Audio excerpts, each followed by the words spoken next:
quisiera en primer lugar hablarles de una manera muy personal, pero al mismo tiempo un aterrizaje muy específico de la noción de renacimiento en San Francisco de Asís.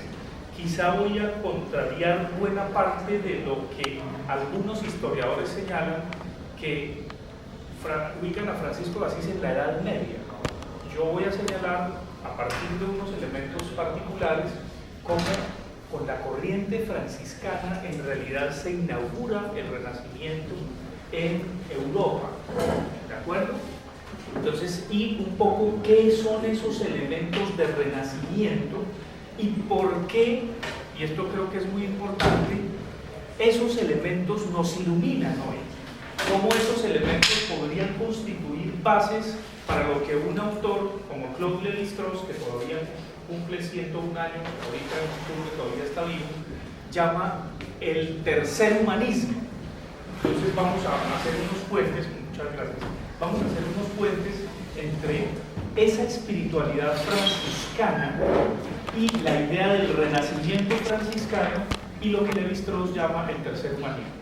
Eso como gran introducción esta mañana. En la tarde quiero referirme a la idea de universitas, de la universidad, y sobre todo cómo desde la universidad medieval y toda la corriente de San Buenaventura en particular, estamos en la Universidad de San Buenaventura, se acuña una idea muy particular de reflexión y de pensamiento. Quizás el gran complemento de San Francisco intelectualmente, porque ustedes saben, Francisco de Asís era alguien mucho más afectivo y de corazón, no tan intelectual, si se quiere, aunque usar la palabra es anacrónica, porque a la época pues no hay la configuración de lo que es el intelectual, pero sí no tan pensador, si se quiere, no tan científico, no tan teológico, ¿no? La teología es posterior, la experiencia de Francisco es una experiencia sobre todo de vida y espiritual. Entonces vamos a ver un poco cómo con San Buenaventura y con la manera como se teje específicamente en la Universidad de Cambridge, que es una universidad que empezaron a construir los franciscanos, esa universidad nos dice algo hoy, porque la idea es, repito, en el primer momento, ese renacimiento y esa espiritualidad y esa fraternidad, ¿qué nos dice para el tercer humanismo de Lévi-Strauss? Primera, eso esta mañana. En la tarde, cómo esa idea de universitas nos interpela todavía hoy y nos exige una recomposición. Y mañana voy a hablar de la ciudad, de cómo en alguna medida no podemos pensar solamente la ecología o la experiencia de respeto por la naturaleza solamente en las prácticas, sino también en las cosas y en el concreto. ¿Cómo diablos hacer ecología en una ciudad con rascacielos, por ejemplo? Es que el mundo se está moviendo a otras direcciones. Entonces esas serían como los tres bastiones de lo que les traigo preparado para este diplomado. Respecto al primer punto, y voy a ir pues, amarrando cositas, esto de San Francisco, y antes de San Francisco quiero hablar de Francisco. Me parece que esto es mucho más importante porque el santo viene después, así como nosotros. Yo no sé si aquí vaya a haber una santa o un santo, nunca lo sabremos, es decir, probablemente como vida sí, pero eso viene después. Inicialmente es la persona. Entonces somos Pedro, Fabián, Alicia, Juana, qué sé yo.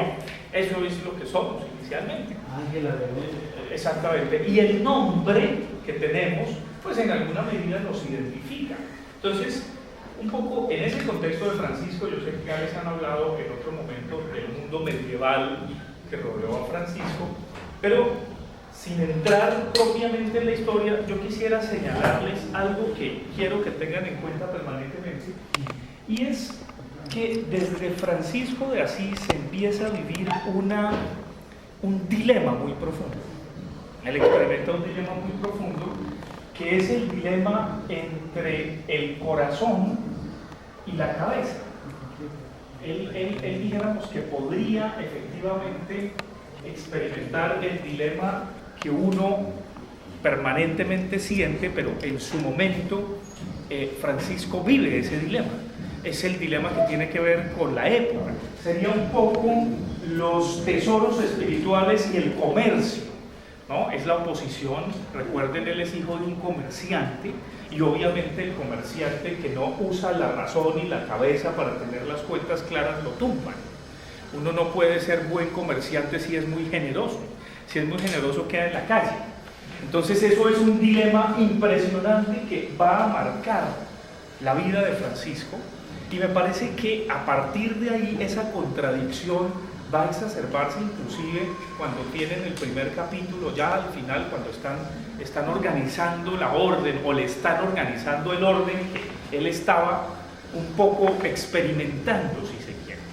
Entonces esa oposición, y estas son unas consideraciones muy generales, luego entraremos específicamente, pero quiero que lo tengan muy presente, porque pues indudablemente tiene que ver con la idea de la fraternidad, cómo se ubica la fraternidad.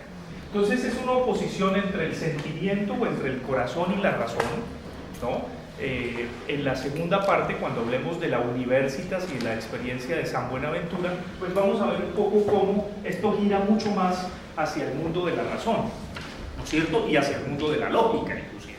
Pero efectivamente el campo experimental de Francisco es muchísimo más afectivo, y por eso quizás es que tenga tanta relevancia hoy, porque una de las cosas que definitivamente troquela a las sociedades contemporáneas y a los jóvenes del mundo es más de este lado que de este lado.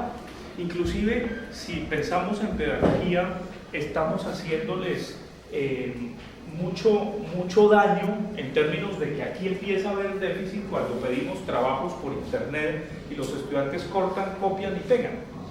Ya se les ha olvidado inclusive leer y redactar, cosa que antes era mínimo que se tenía en cuenta en la pedagogía. Entonces, bueno, hay esta oposición entre corazón y razón. Y dijéramos que de algún modo, pues, el punto de lo que nos produce la razón, o lo que nos produce el corazón, es que el corazón nos produce consuelo. El corazón nos da unas verdades mucho más afectivas, mucho más claras personalmente, que nos pueden satisfacer, por ejemplo, ante situaciones dramáticas de la vida. Ante una situación dramática donde uno, por ejemplo, pierde a un ser querido, el corazón lo consuela. Entonces usted dice, lo voy a volver a ver. En algún momento se me aparecerá. Usted puede desarrollar toda una poética que indudablemente está en este terreno, en el terreno de lo afectivo. En el terreno del corazón y en el terreno del consuelo se ubicaría el cántico de las criaturas, que me parece que es algo supremamente importante en términos de la poesía de Francisco de Asís. Pero es una poesía terriblemente viva. Uno de los retos, que cuando hablemos de Ciudad Mañana, es cómo traducir el cántico de las criaturas a la ciudad. Cómo traducir el cántico de las criaturas al taxi. ¿Cómo traducirlo al metro? Si es posible traducir. Porque si no somos capaces de lograr esas otras implicaciones de una gran producción cultural, que indudablemente es Francisco de Asís, pues entonces simplemente se vuelve una cosa del pasado y una cosa que queda anquilosada. Y yo pienso que la espiritualidad franciscana ocurre todo lo contrario.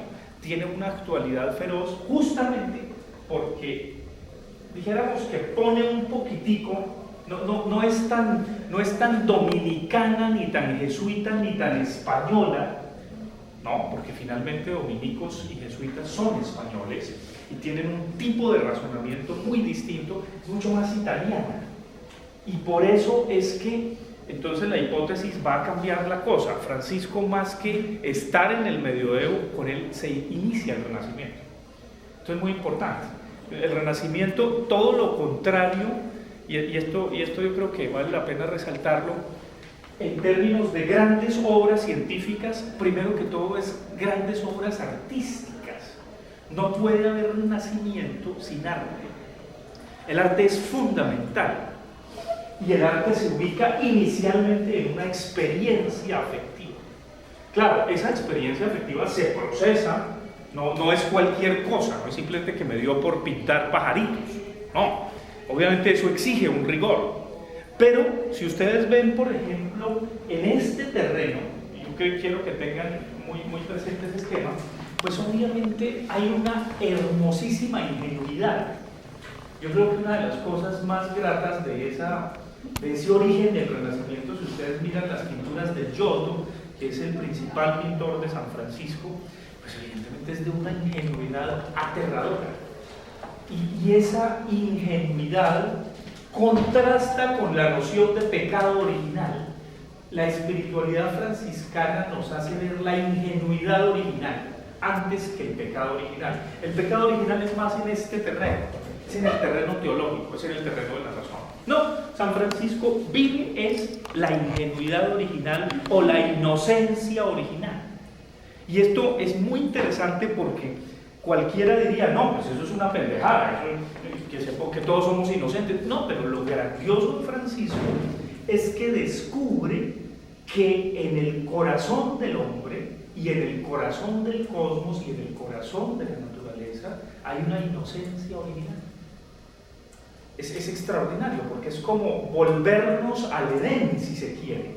Míticamente lo transporta uno al Edén. Claro, si ustedes tienen la oportunidad, o los que ya han ido, de estar en Asís en primavera, pues se darán cuenta cómo este tipo no se pudo inspirar. Eso es el Edén.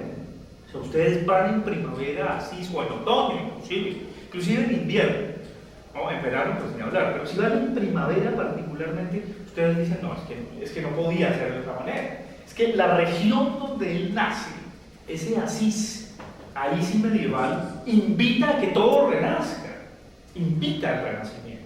Entonces vamos a ver un poco cómo su producción cultural y su producción espiritual, yo la veo como producción cultural, pero obviamente es una espiritualidad, invita al renacimiento, invita a que florezcan las cosas, las famosas florecillas de San Francisco, que no se sabe a quién se las adjudicamos, pero florece, ¿no es cierto?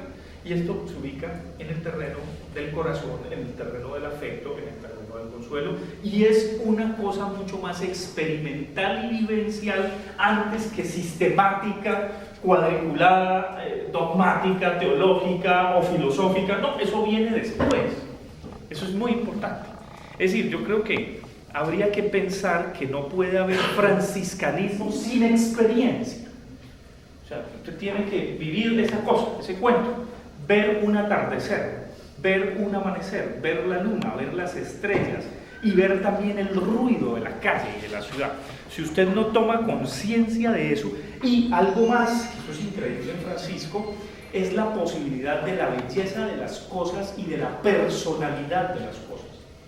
O sea, cada cosa tiene una personalidad. Uno debería, si es un poquitico franciscano, dolerle cuando tiene que botar una camisa. Es de ese tamaño, o sea, porque es que la experiencia franciscana no es solamente las planticas y los pajaritos, no es mucho más que eso. O sea, es casi que un crimen tener 20 pares de zapatos, o sea, y comprarse otros más, pero ¿para qué? O sea, la experiencia franciscana va a una noción, a una conciencia de los objetos también. Casi algunos dirían esto puede ser fetichista, podríamos decir es el hechizo de las cosas. Y esto es ecología también. O sea, ¿cómo así que entonces usted bota y se deshace de las cosas? O sea, si uno mira todo el arsenal, y perdón por la palabra arsenal, pero es que es un bagaje gigantesco que hay en la experiencia franciscana, tendríamos que tener conciencia. Yo voy a pegar unos saltos feroces, no se preocupen, eso voy y vuelvo, y ustedes después me traen, ¿no?, a las ideas originales.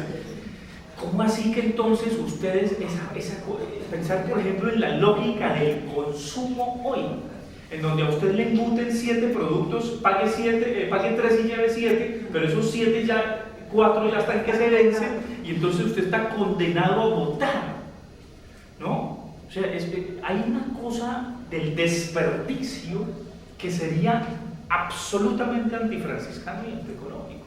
O sea, en el momento en que yo tengo que deshacerme de un objeto, no estoy hablando ni siquiera de animales, ni de plantas, ni de personas, no. Estoy atentando contra la individualidad de las cosas, pues tienen individualidad. Este vasito, por estúpido que parezca, tiene una vida útil probable, pero al mismo tiempo cumple servicios. Claro, el punto es que cuando prolifera el plástico y el material desechable, pues la sociedad nos lanza de lleno al botar, al desperdicio. Es una cosa feroz. Pero una de las experiencias de Francisco, yo creo que ustedes pueden tener todo el cúmulo de anécdotas de sus hábitos, por ejemplo, de cómo uno diría, pues este tipo estaba loco, como que no se cambia de hábito, como que anda sur, ¿no? Es que para él era muy importante porque tenía conciencia hasta del lazo que amarraba su sayal. Era un lazo, un pedazo de cabulla, si se quiere. Entonces es un poco por ahí. ¿Y eso cómo lo actualizamos hoy? Pues la cabulla que amarra mi correa, yo no la puedo botar así como así, o sea, casi que tendríamos que volver a esa experiencia, y esto dice mucho para nuestros países, en donde a usted le pegan el botón y le arreglan el saco. No es que entonces tiene que estar a la moda, y como el muchachito no está a la moda, entonces bota las camisas. Sería algo completamente antifranciscano. Entonces uno tendría que, inclusive la noción de reciclar, el reciclaje mismo, la idea de separar los productos, los objetos, y esto tiene que ver con los publicistas y con los ingenieros industriales. La experiencia franciscana es que usted no me va a hacer productos simplemente que tengan una vida muy corta y los botamos, ¿no? Un ingeniero industrial franciscano que vive este cuento, pues es alguien que tiene conciencia del reciclaje, que tiene conciencia de la adaptación de la ropa, de los objetos. Un diseñador de modas, yo me imagino que en alguna universidad franciscana de pronto hay diseño de moda, tendría que ser alguien que tiene esa conciencia, ¿no? Es que, entonces, si esto es un relleno, ahorita hablábamos con Carlos Mario en el taxi de las humanidades, otro paréntesis, y decíamos que universidad que no enseñe integralmente humanidades, eso no sirve. Pueden sacar unas máquinas de ingenieros, pero si no les enseñan humanismo, pues esa vaina no sirve con carajo. Entonces, bueno, volvemos. Entonces, aquí en una universidad franciscana, pues esto tiene que impregnar realmente y con todo el rigor cada carrera. O sea, cómo y tiene una aplicación, porque es que lo genial de esta espiritualidad, de este estilo de vida, es que desborda la orden misma, desborda el cristianismo mismo. Ha habido autores que por ejemplo, y gente políticos como François Mitterrand, que no se declaraban tan confesionales, al final de su vida dice, una misa es posible, y pide que en su tumba, allá en su pueblito, le pongan la imagen del Poverello de San Francisco. Y un tipo que lo creía, pues François Mitterrand. Pero ¿por qué eso, por qué el Poverello llama tanto la atención? Pues es una cosa extraordinaria, ¿no? El pobrecillo, ¿no? Y el Poverello. Bueno, perdón, sí. Francisco en su momento histórico lo que tiene es un encuentro, aquí hay publicidad en San Francisco, otro paréntesis. Hablar de franciscanismo y publicidad, pero después les cuento por qué. Sí, cuéntenme, a ver, otro paréntesis, sí, bueno, miren, inclusive más que oponerse a lo que después va a ser el capital, porque estamos en una sociedad feudal, claro, pero eso va, o sea, del feudo vamos al burgo. Francisco también se opone, y lo curioso, y valdría la pena ver esos dos órdenes que después surgen, cómo la corriente franciscana va a ser completamente opuesta a la corriente benedictina. La corriente benedictina es la corriente monástica, es estar encerrado allá en el palacio, en el claustro, ¿no es cierto? Con un rigor, una regla fuerte, fortísima. Inclusive San Benito le da palo a los monjes, le da fuerte a los monjes. La regla de San Benito es una cosa muy seria. De hecho, Francisco la tomó. Bueno, entonces Francisco no toma esa regla. ¿No? Francisco toma otro camino, y es un camino pero profundamente retaliador, profundamente retador para la manera como se concebía la espiritualidad de la época. Esto es terriblemente revolucionario lo que hace San Francisco, tanto que casi lo queman. Lo hubieran podido quemar por cátaro, la Inquisición casi lo pueden quemar por hereje. Y eso le pasa a muchos santos, ¿no? Ustedes van a ver, inclusive al mismo Ignacio de Loyola también lo interrogó varias veces en la Inquisición, claro, de otro modo. Ignacio de Loyola se ubica mucho más de este lado que de este lado. Este es muy peligroso quizá porque es que es desaforado, el afecto es desaforado, puede ser místico, muy loco, muy raro. Aquí uno podría ubicar 3 personajes, otro paréntesis típicos. Esto es aterrador, pero es que cuando me ponen a hablar de estos temas, yo no puedo parar, ¿no? Pero ahí voy teniendo como los puntos. Un hilo conductor. Sí, que son el santo, el hereje y el loco. Son 3 modelos de personaje que se pueden confundir, que dijéramos son personas que casi que saltan de la cultura, están más allá de la cultura. Cuando hablo del santo, me refiero al santo ritual, más que al santo moral o moralista. El santo ritual es el santo medieval, es aquel que Nikos Kazantzakis, cuando lo describe, dice que tiene un hedor a suciedad e incienso. Es la descripción que dice Nikos Kazantzakis en El Pobre de Asís de este tipo de santo, santo, hereje y loco. Les voy a anotar las 3 palabritas. Este es un modelo muy interesante, santo, hereje y loco, desarrollado por Max Weber a propósito de los personajes que escapan a la cultura. El santo